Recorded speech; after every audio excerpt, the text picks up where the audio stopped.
আল্লাহর বন্ধু। যেমন সূরাত ইউনূস ৬২ নম্বর আয়াত, আল্লাহ বলেন, আলা ইন্না আউলিয়া আল্লাহি লা খাউফুন আলাইহিম ওয়া লা হুম ইয়াহজানুন, যে শুনে রাখো নিশ্চয় আউলিয়া আল্লাহ, যারা আল্লাহর ওলি, আল্লাহর বন্ধু, তাদের কোনো ভয় নাই, কোনো চিন্তা নাই, কোনো পেরেশানি নাই। মানে পরকালে যারা আসবে, ওই বন্ধু হয়ে আসবে, তাদের পরকালে কোনো কবরের আযাবের চিন্তা থাকবে না, হাসরের ময়দানে কোনো চিন্তা থাকবে না, ফুলসিরাতের কোনো পেরেশানি থাকবে না। আল্লাহ বলেন তাদের কোনো চিন্তা পেরেশানি থাকবে না। এই আল্লাহর ওলি এবং বন্ধু কারা? এরপর আল্লাহ বলেন, আলা ইন্না আউলিয়া আল্লাহি লা খাউফুন আলাইহিম ওয়া লা হুম ইয়াহজানুন আল্লাযীনা আমানু ওয়া কানু ইয়াত্তাকুন, যারা ঈমানদার এবং যারা মুত্তাকি খুদাবিরু, এরা সবাই হলো আল্লাহ তাআলার বন্ধু। বলেন সুবহানাল্লাহ।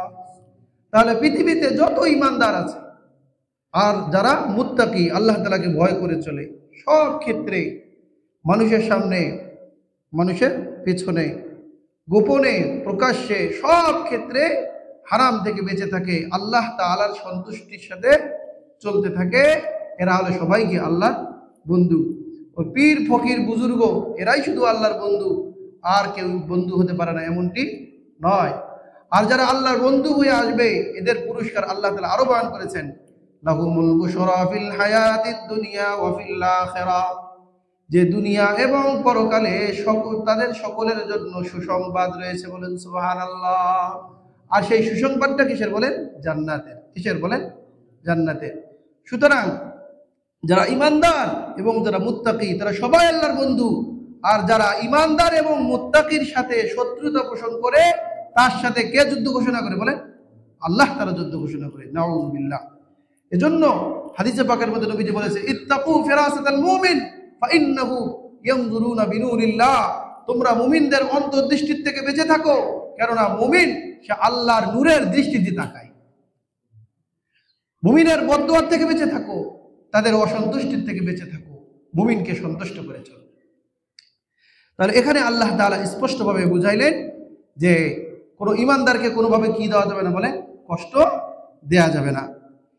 এরপর আল্লাহ বলেন, ওয়ামা তাকাররাবা ইলাইয়া আবদি বিশাইইন আহাব্বা ইলাইয়া মিম্মা ইফতারাজতু আলাইহি, যে বান্দা ফরজ ইবাদত পালন করে, এই ফরজ ইবাদতের মাধ্যমে আমার নিকটবর্তী হয়ে যায়। আর ওয়ামা ইয়াজালু আবদি ইয়াতাকাররাবু ইলাইয়া বিন-নওয়াফিল হাত্তা উহিব্বুহু, তাহলে আমরা বুঝতে পারলাম আল্লাহ তাআলার নৈকট্য অর্জন করার একটা মাধ্যম হলো ফরজ পালন করা। ২ নম্বর হলো যে বান্দা নফলের মাধ্যমে, নফল ইবাদতের মাধ্যমে, নফল মানে শুধু নামাজ নয়, যত নফল ইবাদত আছে, ফরজ ছাড়া, ওয়াজিব ছাড়া সমস্ত হলো নফল। এই নফল ইবাদতের মাধ্যমে বান্দা আল্লাহ তাআলার নিকটবর্তী হতেই থাকে, হতেই থাকে, হতেই থাকে। আল্লাহ বলেন এমন নিকটবর্তী হয়ে যায়, হাত্তা উহিব্বুহু, এমন কি আমি তাকে ভালোবেসে ফেলি। বলেন সুবহানাল্লাহ। যে ভালোবাসা পাওয়া, এটা তো অনেক বড় বিষয়।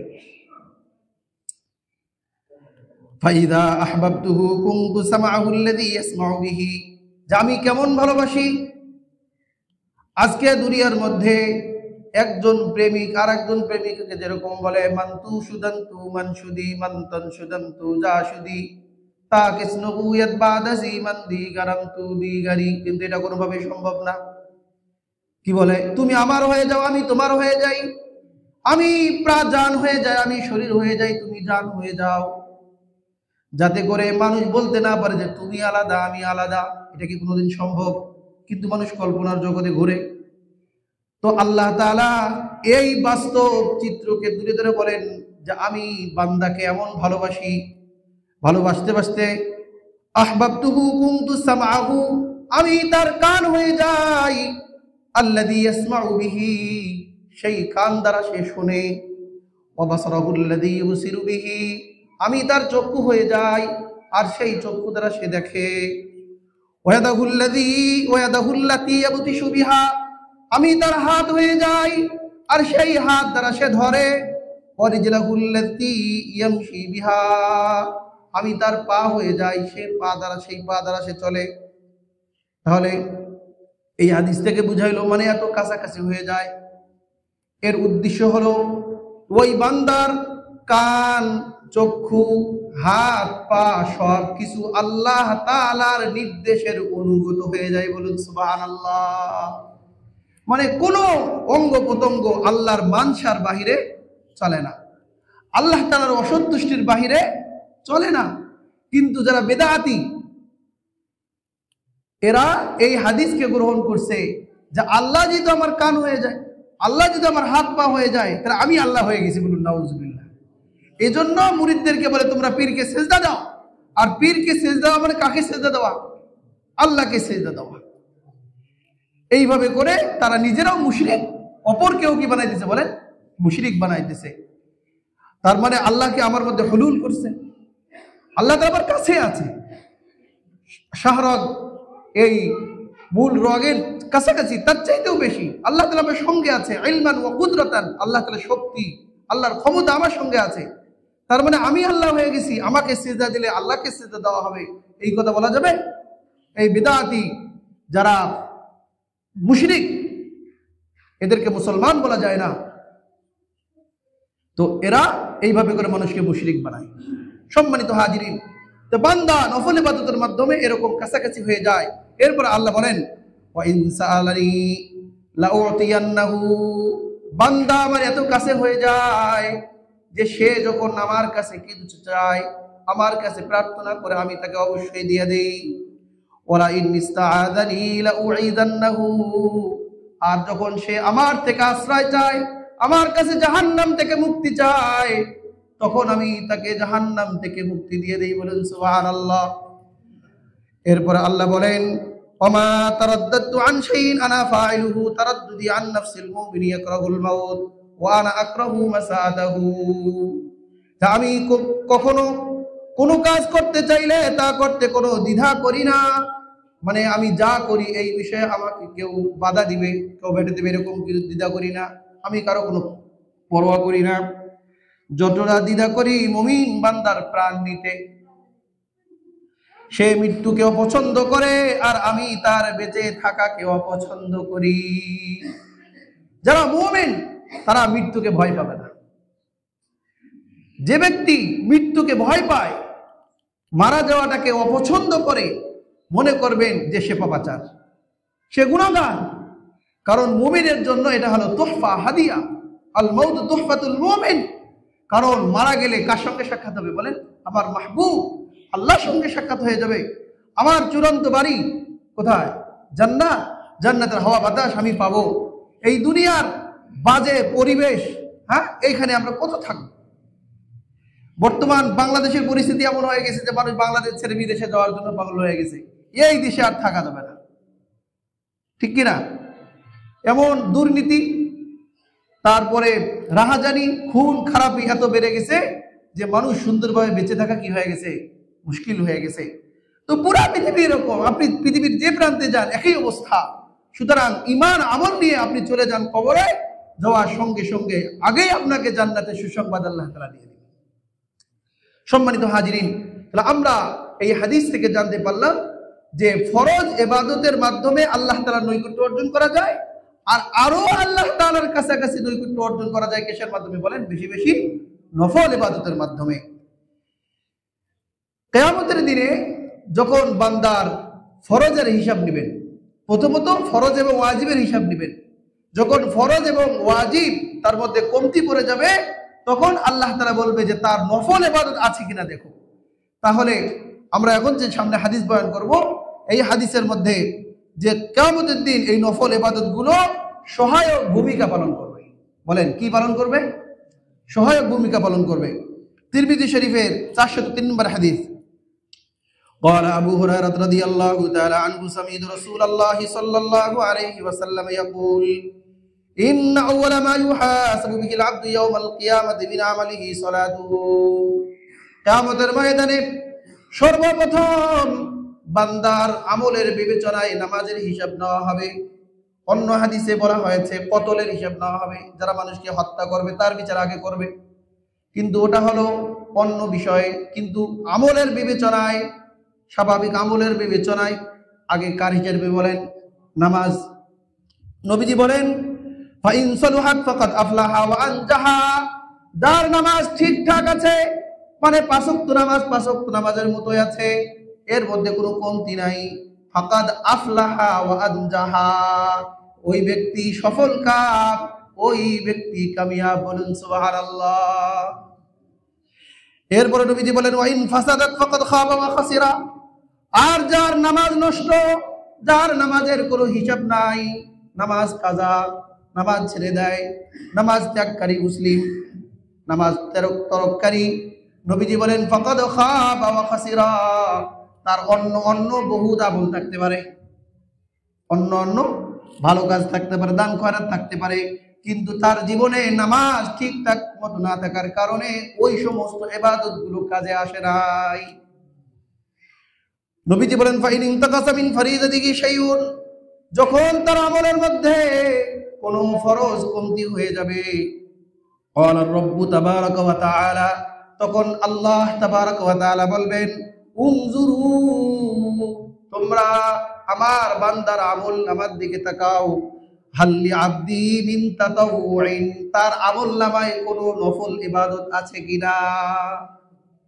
আমি তো তার কম্পালসারি করে দিয়েছিলাম ফরজ ইবাদত, এখন যেহেতু ঘাটতি হয়ে গেল, কমতি হয়ে গেল, তাহলে এটা পূরণ করার জন্য এখন দেখো আশেপাশে কোনো বাড়তি কোনো আমল করছে কিনা, আমার মহাব্বতে, আমার ভালোবাসায় আমি যেগুলি বদ্ধ করে দিছি শুধু এতটুকুই করে গেছে, নাকি আমার মহাব্বতে আরো কিছু সময় 2 রাকাত নামাজ পড়ে গেছে। যখন আমি বাধ্য করি নাই, আমার মহাব্বতে এসে 2 রাকাত নামাজ পড়ছে। এরপরে বলেন ফায়ুকাম্মালু বিহা মান তাকাসা মিনাল ফারিযা, ওই নফল ইবাদতের মাধ্যমে ফরজের কমতিগুলোকে পূরণ করে দেওয়া হবে। সুম্মা ইয়াকুনু সাইরু আমালিহি আলা যালিকা, অনুরূপভাবে প্রত্যেক আমলের ক্ষেত্রে অনুরূপ হবে। তাহলে আমার উপরে যাকাত ফরজ, যখন আমি ওখানে আটকে গেছি, তাহলে দেখবে যে নফল কোনো দান সদকা আছে কিনা, ওইটা দিয়ে সেটা কি করে দেওয়া হবে? পূরণ করে দেওয়া হবে। তো প্রত্যেক ফরজ ইবাদত গুলোর জন্য সহায়ক আমল কি বলেন? নফল ইবাদত। এজন্য নফলের গুরুত্ব আছে। এখন কিছু মানুষ বের হয়েছে বলে যে নফলের সুন্নতের কোনো দরকার নেই, আছে না নাই? দেখবেন যে ফরজ পড়ে দলে দলে বের হয়ে যেতেছে, মানে এটা আগে আমাদের সমাজে এগুলি ছিল না। আমি কোনো নাম নিচ্ছি না, কিছু মানুষ এরকম আছে, তো ওদের টুপি লাগে না, বলে নামাজ পড়তে টুপি লাগে না, নামাজ পড়তে পাঞ্জাবি লাগে না, অথচ কোথাও কোনো মজলিসে গেলে সাজুগুজু করে সুন্দর গেটআপ নিয়ে যাইতেছে, আর মসজিদে আল্লাহর সামনে দাঁড়াইতেছে প্যান্ট পরে গেঞ্জি গায়ে দিয়ে টুপি ছাড়া চুলগুলো এলোমেলো করে, অথচ আল্লাহ তাআলা বলছে খুযু যিনাতাকুম ইনদা কুল্লি মসজিদ, প্রত্যেক নামাজের সময় তোমাদের সৌন্দর্য ধরো। তো সুতরাং সম্মানিত হাজিরিন, আমরা যারা এখানে উপস্থিত আছি, যারা এই সমস্ত মানসিকতা পোষণ করি, আমি মনে করি এগুলি বেয়াদবি। বলেন কি বেয়াদবি? আপনি এটা মনে রাখেন যে এই পোশাক পরে আপনি কোনো মজলিসে যাইতে, কোনো দাওয়াতে যাইতে অপছন্দ করেন, ওই পোশাক পরে আপনি নামাজে আসবেন, আপনার নামাজ মাকরুহ। আল্লাহ এই নামাজ অপছন্দ করে, এটা পছন্দ করবেন। সর্বোচ্চ সুন্দর জামা হইতে হবে কোথায়? নামাজে। হ্যাঁ, মাঠে ঘাটে নামাজ পড়তে হবে, আপনার কাদা শরীরে আছে, ও সময় পড়েন, কোনো সমস্যা নেই, কিন্তু ফ্রি টাইমে আপনাকে সুন্দর করে সাজুগুজু করে মসজিদে আসতে হবে। সুতরাং নফলের গুরুত্ব দিতে হবে। ফরজ নামাজের পর উত্তম নামাজ হলো রাতের নামাজ, তাহাজ্জুদের নামাজ। তো আমরা যেহেতু নফল ইবাদতের আলোচনা করব, তো নফল ইবাদতের মধ্যে ফরজের পরে সর্বোত্তম নামাজ কোন নামাজ বলেন? তাহাজ্জুদের নামাজ। এ সম্পর্কে বুখারী শরীফের 1131 নম্বর হাদিস, ইন্না আব্দুল্লাহ ইবনে আমর ইবনে আল-আস রাদিয়াল্লাহু তাআলা আনহুমা আখবরাহু আন্না রাসূলুল্লাহ সাল্লাল্লাহু আলাইহি ওয়াসাল্লাম ক্বালা লাহু আহাব্বুস সালাতি ইলাল্লাহি সালাতু দাউদ আলাইহিস সালাম। নবীজি তাকে বলেন আহাব্বুস সালাত ইলাল্লাহ, আল্লাহ তাআলার নিকটে সবচেয়ে প্রিয় নামাজ হলো দাউদ আলাইহিস সালামের নামাজ। দাউদ আল্লাহর বান্দা, বহুত ইবাদত করতেন। যে উনি কেমন নামাজ পড়তেন? বলছে ওয়াহাব্বুস সিয়াম ইলাল্লাহি সিয়ামু দাউদ, আর আহাব্বুস সিয়াম, রোজার মধ্যে সর্বোত্তম রোজা হলো দাউদ আলাইহিস সালামের রোজা। ওয়া কানা ইয়ানামু নিসফাল লাইল ওয়া ইয়াকুমু সুলুসাহু ওয়া ইয়ানামু সুলুসাহু, যে দাউদ আলাইহিস সালাম তিনি অর্ধেক রাত্রি ঘুমাতেন, ওয়া ইয়াকুমু সুলুসাহু, এবং তার এক রাত্রের 1/3 দাঁড়িয়ে যেতেন, নামাজ আদায় করতেন, ওয়া ইয়ানামু সুলুসাহু, এবং পরবর্তী রাতের 6th অংশ বা 6 ভাগের 1 ভাগ আরেকটু ঘুমাতেন। আর রোজার ক্ষেত্রে ওয়া ইয়াসুমু ইয়াওমান ওয়া ইফতিরু ইয়াওমা, তিনি সারা বছর একদিন রোজা রাখতেন আর একদিন ইফতার করতেন, মানে রোজা রাখতেন না, বলেন সুবহানাল্লাহ। তাহলে সারা বছর এই নিয়মে তিনি কি করতেন? রোজা রাখতেন। তাহলে আমাদের উম্মতের মধ্যে কেউ যদি সৌমে বিশাল বলে, মানে যুগ যুগ ধরে কি করা? রোজা রাখা, তাহলে বছরে 5 দিন রোজা রাখা হারাম। এই 5 দিন ছাড়া আর বাকি দিনগুলোতে একদিন রোজা রাখবে, একদিন রোজা রাখবে না।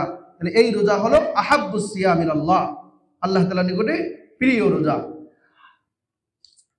তো দাউদ আলাইহিস সালাম বহু ইবাদত করতেন। তিনি তো বাদশা ছিলেন। তিনি বাদশা থাকার পরও তিনি রাষ্ট্রের থেকে কোনো কিছুই নিতেন না, বেতন নিতেন না। বরং আল্লাহ তাআলা তাকে যে মুজিজা দিয়েছেন, যে হাতের মধ্যে লোহা নিলে সেটাকে কি হয়ে যেত? মোম হয়ে যেত, মানে মোমের মতো গলে যাইতো। তিনি যেভাবে করতে চাইতেন সেভাবে হইতো। তো তিনি তো সারাদিন যদি কাজ করতেন তাহলে তো অনেক কিছু বানাইতে পারতেন, কামারের কাজ করতেন। আমরা তো নিম্নমানের কাজ করতে পছন্দ করি না, এটা কি আমার দ্বারা যায়? আমি একটু ভদ্রলোক, নাউজুবিল্লাহ।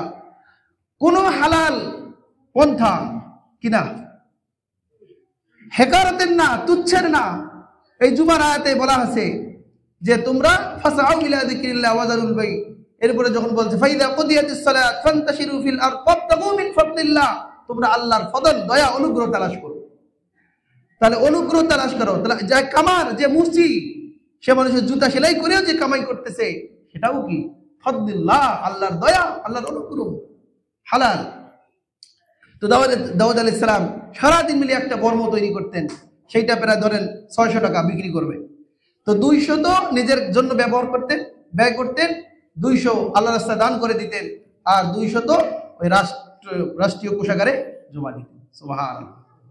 এরকম মানুষ পাবেন যে সারা মাস যা বেতন পায় সেখান থেকে 1/3 আল্লাহর রাস্তায় দান করে দিবে, 1/3 খরচ করবে, আর কিছু দিয়ে দিবে, রাখবে। সবাই নিজের পকেট ভর্তি করার জন্য কি আছে? তাহলে আছে, নাউজুবিল্লাহ। এই জন্য যে নবী আলাইহিস সালাম আমাদের আদর্শ। নবী আলাইহিস সালাম জানাইলেন, তোমরা যদি সারা বছর রোজা রাখতে চাও তাহলে কার মতো রোজা রাখো? দাউদ আলাইহিস সালামের মতো। আর নামাজ পড়ার ক্ষেত্রে আহাব্বুস সালাত ইলাল্লাহ, দাউদ আলাইহিস সালামের নামাজ। সুতরাং 1/3 কমপক্ষে কি দাঁড়িয়ে নামাজ আদায় করো। সম্মানিত হাজিরিন, এজন্য যে কোনো বুজুর্গ আল্লাহ ওয়ালা তাহাজ্জুদের নামাজ ছাড়া আল্লাহ ওয়ালা হইতে পারেনি। যে তাহাজ্জুদ হলো যে ঘুম থেকে উঠে যে নামাজ পড়া হয়, এই নামাজকে কি বলা হয়? তাহাজ্জুদের নামাজ। এটা জান্নাত লাভের আমল, আল্লাহ তাআলার নৈকট্য অর্জন করার মাধ্যম। নবী আলাইহিস সালাম এটা গুরুত্ব দিতেন।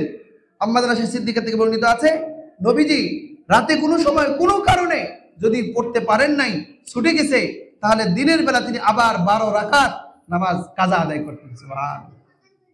বলেন 12 রাকাত, 2 রাকাত না, 12 রাকাত আবার তিনি কাজা আদায় করতেন। তাহলে কি পরিমাণ গুরুত্ব!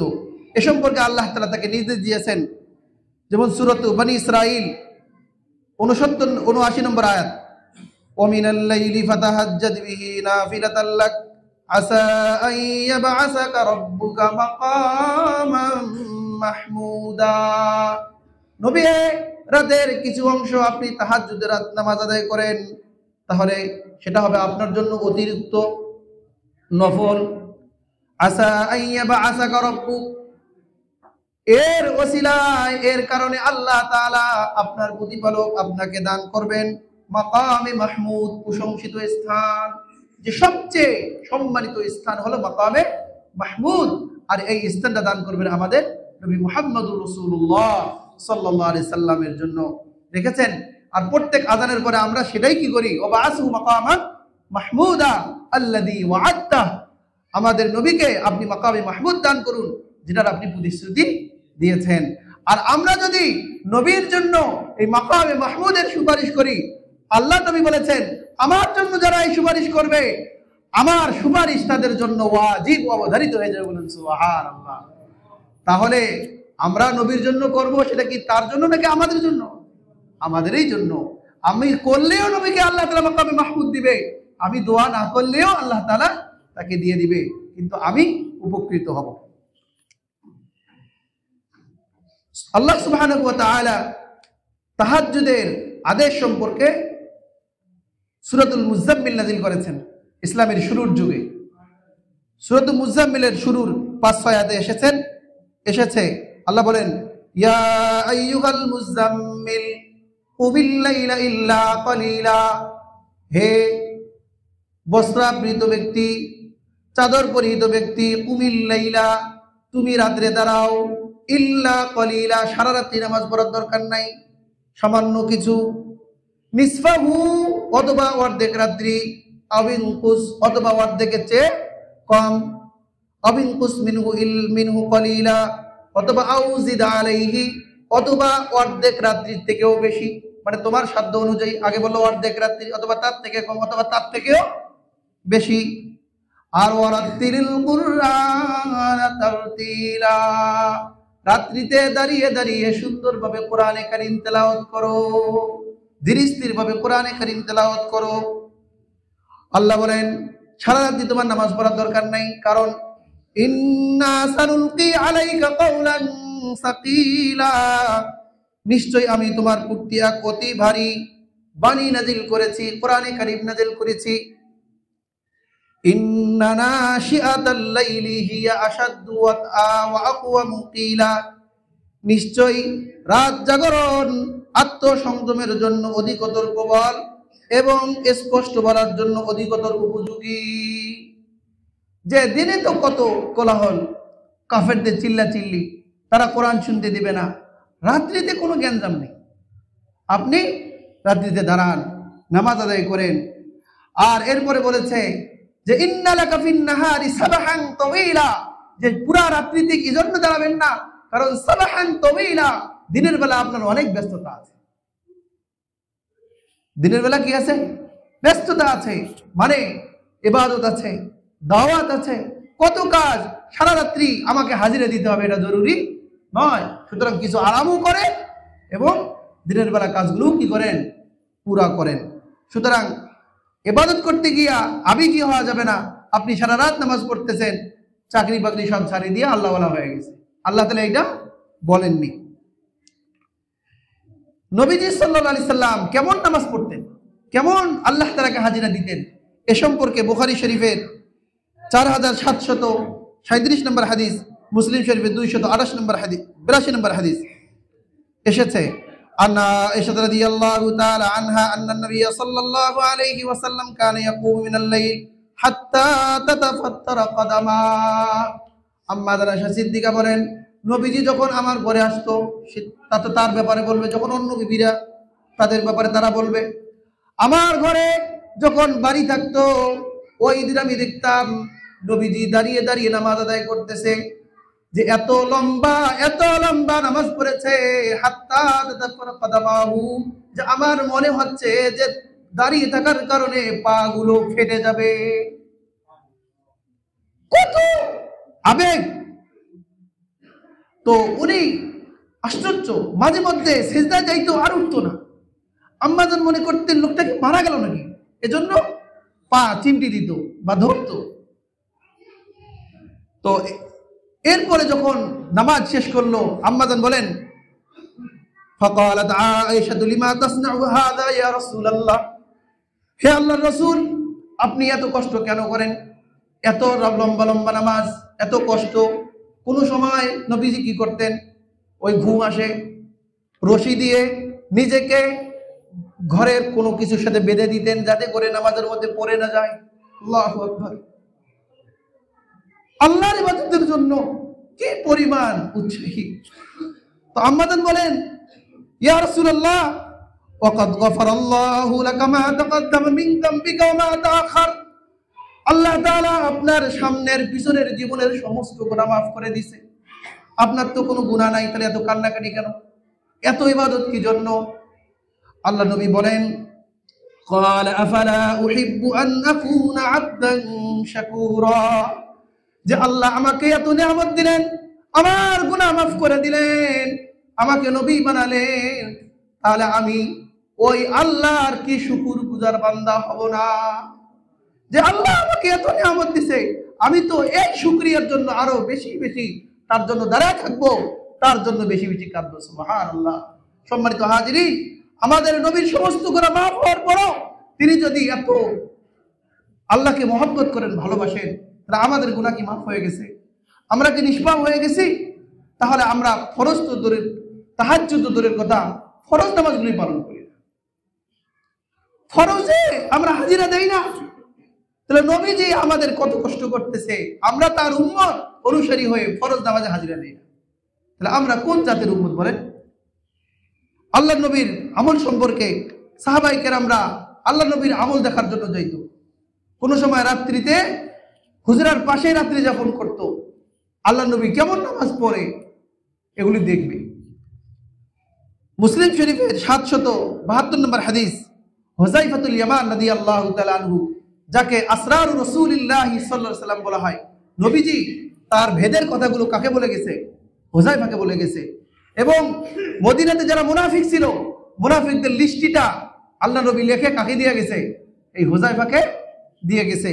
সেই হুযায়ফাতুল ইয়ামান রাদিয়াল্লাহু তাআলা তিনি বলেন, সাল্লাইতু মান নবী সাল্লাল্লাহু আলাইহি ওয়াসাল্লাম যাত লাইলাতিন ফাফতাহাল বাকারা, নবীজি একদিন রাত্রিতে দাঁড়ালেন, আমি তার পিছনে তাহাজ্জুদ পড়ার জন্য দাঁড়ালাম।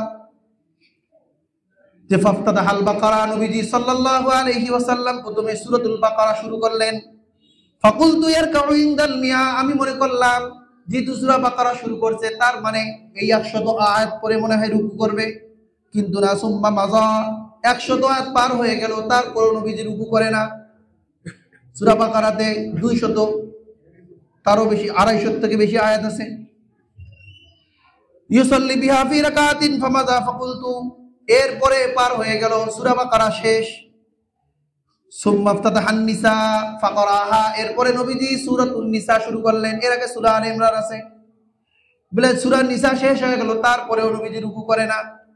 এরপরে সুম্মা ফাতাহা আলে ইমরান, এরপরে সূরা আলে ইমরান শুরু করলো, সূরা আলে ইমরান শেষ করলো। তাহলে মোটামুটি 3-4 পারা, 3-4-5 পারা পর্যন্ত পড়লো। ফাকরা ইয়াকরাউ মুতারাসসিলা, এরকম ধরে থাকতে থাকতে হাত ব্যথা হয়ে গেছে। যখন হাত ব্যথা হয়ে যেত, নবীজি হাত ছেড়ে দিত, হাত ছেড়ে দিয়ে কেরাত পড়তো। ওই যে মালিকি মাযহাব, তারা যে হাত ছেড়ে দিয়ে কেরাত পড়ে। রাসূল করিম সাল্লাল্লাহু আলাইহি সাল্লাম ইদা মাররা বিআয়াতিন ফিহা তাসবিহা তাসবিহুন সাব্বাহা, তেলাওয়াতের ধরনটা কেমন ছিল? যখন আয়াতের মধ্যে তাসবিহের কথা আসতো তখন তিনি সুবহানাল্লাহ পাঠ করতেন। ওয়া ইদা মাররা বিসুআলিন সাআলা, যখন দোয়ার কথা আসতো তখন আল্লাহর কাছে দোয়া করতেন। ওয়া ইদা মাররা বিতাআউযিন তাআওয়াজা, যখন জাহান্নাম থেকে আশ্রয় চাওয়ার কথা আসতো তখন আল্লাহ তাআলার কাছে জাহান্নাম থেকে আশ্রয় চাইতেন, আল্লাহর কাছে পানা চাইতেন। সুম্মা রাকাআ ফাজআলা ইয়াকুল, এরপরে তিনি রুকু করলেন, রুকু করে বলতেছেন সুবহান রাব্বিয়াল আযীম। রুকুর ধরনটা কেমন ছিল? আমাদের মতো 3 বার 5 বার 7 বার না, বরং ফাকানা রুকুউহু নাহওয়াম মিন কিয়ামিহি, যে তার রুকুটা এত লম্বা ছিল, তিনি যে এই সূরাতুল বাকারা, সূরাতুন নিসা, সূরা আলে ইমরান পাঠ করলেন, এতক্ষণ সময় পর্যন্ত আবার রুকুতে গিয়ে থাকলেন। বলুন সুবহানাল্লাহ। সুম্মা ক্বালা সামি আল্লাহু লিমান হামিদা, এরপরে সামি আল্লাহু লিমান হামিদা বলে দাঁড়ালেন। সুম্মা ক্বামা তাওয়িলান করিবাম মিম্মা রাকাআ, এরপরে রব্বানা লাকাল হামদ হামদান কাসীরান তাইয়িবান মুবারাকান, আরো যেগুলো আল্লাহর প্রশংসা আছে, এই দাঁড়িয়ে আবার অনুরূপ সময় দাঁড়িয়ে থাকলেন, আল্লাহর প্রশংসা করতেছে। সুম্মা সাজাদা ফাকালা সুবহান রাব্বিয়াল আলা ফাকানা সুজুদুহু করিবাম মিন কিয়ামিহি, অতঃপর দ্বিতীয় সিজদা করলেন, ওই দ্বিতীয় সিজদাটাও প্রথম সিজদার মতো ছিল। তাহলে দেখেন পা কি এমনি ফুলে গেছে? আপনি যদি এক পারা নিয়মিত সুন্দর করে পড়তে যান, মিনিমাম আধা ঘন্টা লাগবে, কি বলেন? তবে আধা ঘন্টা হলে তাহলে 2.5 ঘন্টা দাঁড়িয়ে থাকা লাগছে, অর্ধেক রাত। অর্ধেক রাত 1 রাকাত চলে গেছে। সাহাবায়ে কেরামরাও অনুরূপ পড়তেন, 1 রাকাতে 2 রাকাতে পুরা কোরআন কারীম খতম দিয়ে দিয়েছে। সুবহানাল্লাহ। এরকম মানুষ আছে যে এই যুগেও আছে। এই রমজান মাসে অনেক দেশে হাফেজ সাহেবকে দেখা যায় যে এক রাকাতে পুরা কোরআন খতম করে দিচ্ছে। এক ইমাম সাহেবকে দেখলাম কোনো এক রাত্রিতে বিশাল বড় মসজিদ, সেখানে মুসল্লিদেরকে নিয়ে দাঁড়িয়ে দোয়া করতেছে, 4 ঘন্টা দোয়া করছে। বলেন কয় ঘন্টা? 4 ঘন্টা। কি কি দোয়া করতেছে যে এই যুগেও ওই সাহাবাদের মতো সিফাতওয়ালা গুণওয়ালা মানুষ আছে। এজন্য দুনিয়াটা টিকে আছে, আমাদের কারণে না, বরং এই সমস্ত বুজুর্গ আল্লাহ ওয়ালাদের কারণে। সম্মানিত হাজিরিন, এইভাবে নবীজি সাল্লাল্লাহু আলাইহি সাল্লামের নামাজ আরো সাহাবায়ে কেরামরা বর্ণনা করেছেন। নবীজি সাল্লাল্লাহু আলাইহি সাল্লামের আরেকটা হাদিস বলে শেষ করে দিচ্ছি। মুসনাদ আহমদ হাদিসে আসছে যে আবু যর গিফারি রাদিয়াল্লাহু তাআলা আনহু, আগের হাদিস ছিল হুযায়ফাতুল ইয়ামান রাদিয়াল্লাহু তাআলা আনহু। আবু যর রাদিয়াল্লাহু তাআলা আনহু নবীজির আমল দেখার জন্য গিয়েছিলেন। তো তিনি গিয়ে যে ফাকারা বিআয়াতিন হাত্তা আসবাহা ইয়ারকাউ বিহা ওয়া ইয়াসজুদু বিহা, যে এখানে তো লম্বা লম্বা কিরাত করলেন। আল্লাহ তাআলাকে তিনি এত মহব্বত করতেন, ভালোবাসতেন, আবার তাকে ভয়ও করতেন, মহব্বতের ভয়, যে না জানি আমাকে শাস্তি দিয়ে দেয়, না জানি আমার উম্মতকে শাস্তি দেয়। এজন্য আগে তো নিজের জন্য নিজের মহব্বতে করছে, আজ এই নামাজটা হলো উম্মতের জন্য, উম্মতের জন্য ক্ষমা প্রার্থনা করতেছেন। মায়াত যে তিনি একটা আয়াত একদম সকাল হওয়া পর্যন্ত, মানে যে রাতে শুরু করছে শেষ রাতে তাহাজ্জুদ, ওই একটা আয়াত কিরাতের মধ্যেও পড়ছে, ওই আয়াতটা রুকুর মধ্যেও পড়ছে, ওই আয়াতটা সিজদার মধ্যেও পড়ছে। ওই আয়াতটা দোয়া সংক্রান্ত ছিল, সেটা হলো যে ইন তুআযিবুহুম ফাইন্নাহুম ইবাদুক ওয়া ইন তাগফির লাহুম ফাইন্নাকা আনতাল আজিজুল হাকীম। অর্থ হলো যে আল্লাহ ইন তুআযিবুহুম ফাইন্নাহুম ইবাদুক, এই দোয়াটা ঈসা আলাইহিস সালাম তার উম্মতের জন্য করছে, আর প্রত্যেক নবীর উম্মতের জন্য দোয়া করছে। ইব্রাহিম আলাইহিস সালাম যেরকম দোয়া করছে, রব্বি ইন্নাহুন্না আদলাল্লা কাসীরাম মিনান নাস ফামান তাবিআনি ফাইন্নাহু মিন্নি ওয়া মান আসানি ফাইন্নাকা আনতাল গফুরুর রহিম। আল্লাহ, অনেক মানুষ পথভ্রষ্ট হয়ে গেছে, তবে ফামান তাবিআনি ফাইন্নাহু মিন্নি, যারা আমার অনুসরণ করে তা আমার দলভুক্ত, ওয়া মান আসানি, যারা আমার অবাধ্যতা করে আপনি তাহলে কি করবেন, ফাইন্নাকা আনতাল গফুরুর রহিম, ধ্বংস করেন না, পর আপনি তো দয়াবান, মাফ করে দেন। তো ঈসা আলাইহিস সালাম এই দোয়াটা করতেন, আল্লাহর নবী তিনিও আমাদের জন্য দোয়া করতেছেন। ইন তুআযিবুহুম, হুম তাদেরকে, তারা কারা? উম্মত। বলছে আল্লাহ ইন তুআযিবুহুম ফাইন্নাহুম ইবাদুক, যে আপনি যদি তাদেরকে শাস্তি দেন তারা তো আপনারই বান্দা, তারা আপনারই গোলাম, আপনি সৃষ্টি করছেন, আপনি বানাইছেন, শাস্তি দিয়ে কি করবেন? কেন শাস্তি দিবেন? আপনার বান্দাকে আপনি বানায় কেন শাস্তি দিবেন? ফাইন্নাহুম ইবাদুক ওয়া ইন তাগফির লাহুম, আপনি যদি তাদেরকে মাফ করে দেন আপনার তো কোনো ক্ষতি হবে না, আপনার তো কোনো লস হবে না। ওয়া ইন তাগফির লাহুম ফাইন্নাকা আনতাল গফুর আনতাল আজিজুল হাকীম, আপনি মহা পরাক্রমশালী, আপনি প্রজ্ঞাময়, আপনি সবকিছু জানেন, বুঝেন, আপনার পূর্ণ ক্ষমতা আছে, আপনি সবাইকে মাফ করে দিলে কোনো সমস্যা নাই, সুতরাং আমার উম্মতকে মাফ করে দাও। আল্লাহুম্মা গফির উম্মতি, আল্লাহুম্মা গফির উম্মতি, এরকম নবীজি সিজদায় গিয়ে গিয়ে আমাদের জন্য দোয়া করেছেন। সম্মানিত হাজিরিন, আমাদের নবী সারা জীবন কান্নাকাটি করে আমাদের জন্য গেলেন, আমাদেরকে রেখে গেলেন, আর আমরা উম্মত নবীর কোনো হাজিরা দেই না, নবীর কথা শুনি না, নবীর আদর্শ মানি না।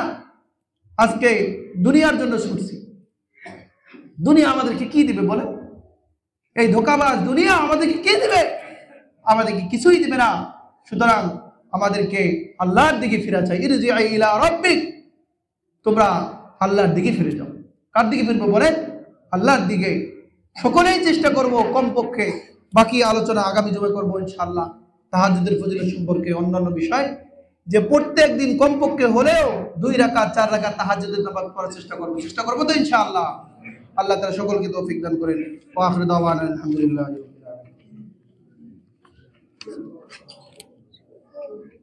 Okay.